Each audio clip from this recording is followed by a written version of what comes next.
Eu reassisti o filme de terror que mais me traumatizou na adolescência e vim contar para vocês como que foi essa minha experiência e também falar um pouquinho do filme. O comentado de hoje é O Exorcismo de Emily Rose, de 2005. Então, antes de começar, dá um like aqui no vídeo, se inscreve aqui no canal e vamos lá! Oi pessoal, tudo bem? Eu sou a Lu e esse é o canal Cinefilu.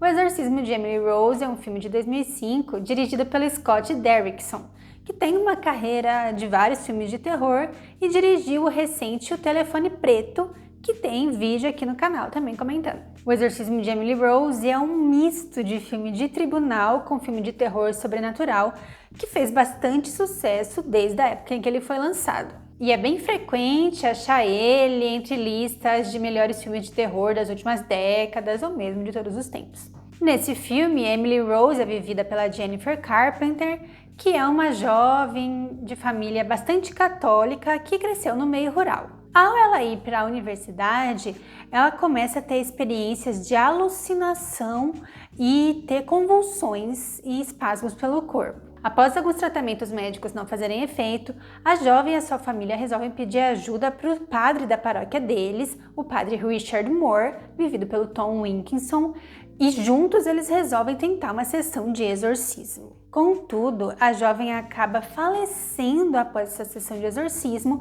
e o padre ele acaba sendo acusado de homicídio negligente. Em seu julgamento, ele vai ser defendido pela advogada cética Erin Brunner, vivida pela Laura Linney, e ele vai fazer de tudo para apresentar a versão da história da Emily Rose no tribunal. Bom, pessoal, esse foi um dos primeiros filmes de terror que eu vi na vida.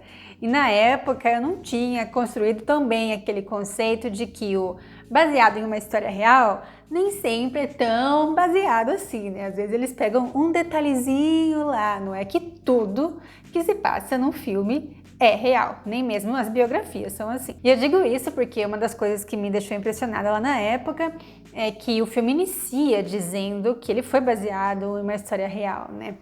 Então tudo fica muito mais impactante, ainda mais com as cenas de possessão, que são poucas, mas são eficientes, e com as famigeradas gravações de uma fita, que supostamente são áudios reais. Mas eu posso dizer que após reassistir esse filme, o meu trauma foi superado.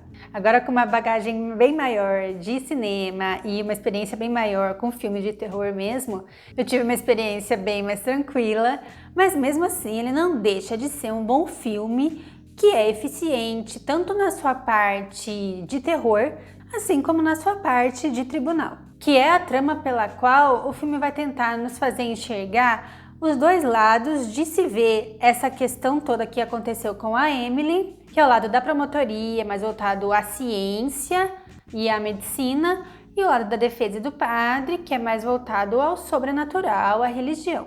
E considero que as cenas aqui são bem verossímeis, com boas argumentações e atuações, tirando alguns pequenos detalhes da argumentação da defesa. Numa conversa que a Erin tem com um colega, ela resolve que vai chamar como testemunha uma antropóloga que estuda o fenômeno da possessão em diversas sociedades, e esse colega fala que essas sociedades são majoritariamente do terceiro mundo e que seriam mais primitivas.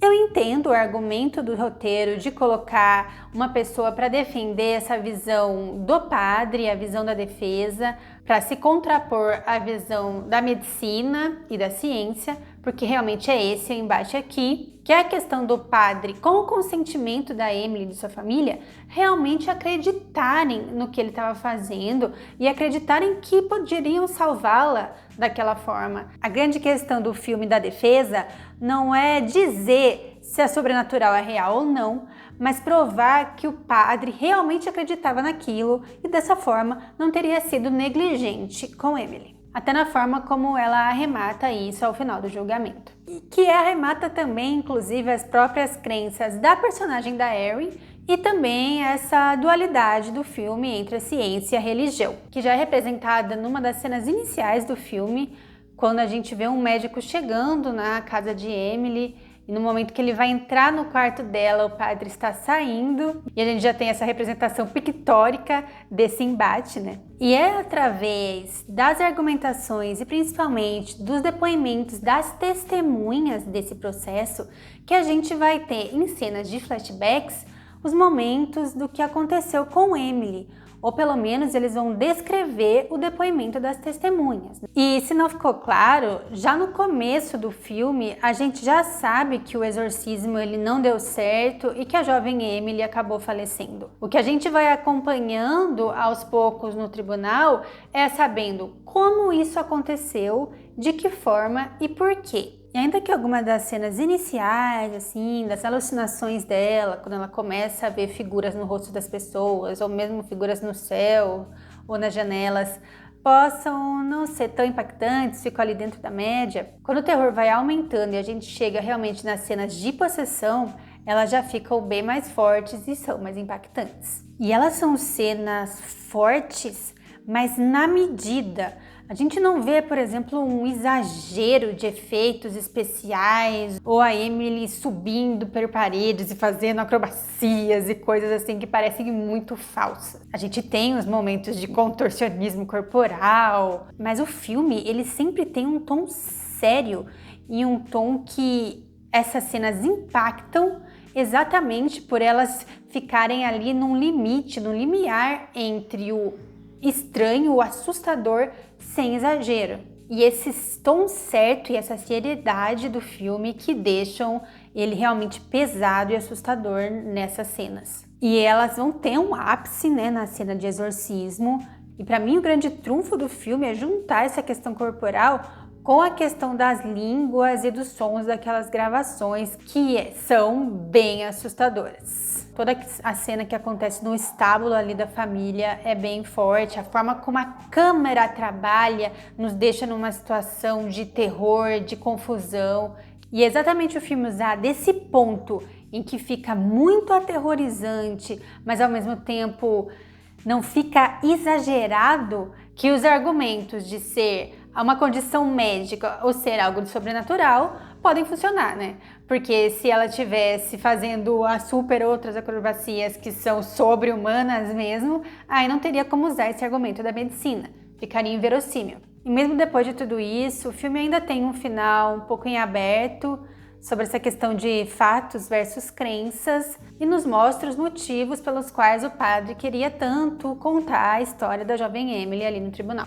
O Exorcismo de Emily Rose, ele não se propõe a ser um filme que vai nos assustar do início ao fim. As cenas de tribunal, elas ocupam maior parte da duração do filme. Essa argumentação toda desse embate entre ciência e religião é a maior parte dele, mas as cenas de terror são muito eficientes. Ainda que ela não abuse de jump scares ou nos faça nos assustar de propósito. É como se o terror estivesse aqui para fazer um filme de terror, mas para ajudar realmente a contar toda aquela história também. Então foi uma boa experiência rever esse filme. Fiquei assustada, mas me livrei de um trauma. E se você ficou curioso em assistir ou rever esse grande filme de terror, aproveita que ele está disponível na Netflix só até dia 31 desse mês. Tá quase no fim, tem até o Dia das Bruxas ali para assistir. Então é isso, pessoal. Eu tentei não dar muitos spoilers aqui nesse vídeo, exatamente para quem ainda não assistiu ter a oportunidade de assistir. E depois, se você não assistiu, não esquece de voltar aqui e comentar o que vocês acharam.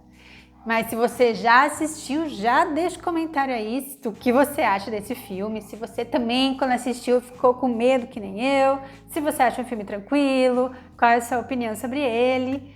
Se gostou do vídeo, por favor, deixa um like aqui. Obrigada por me acompanhar até aqui. E até o fim do mês a gente traz mais filme de terror também. Então, até a próxima.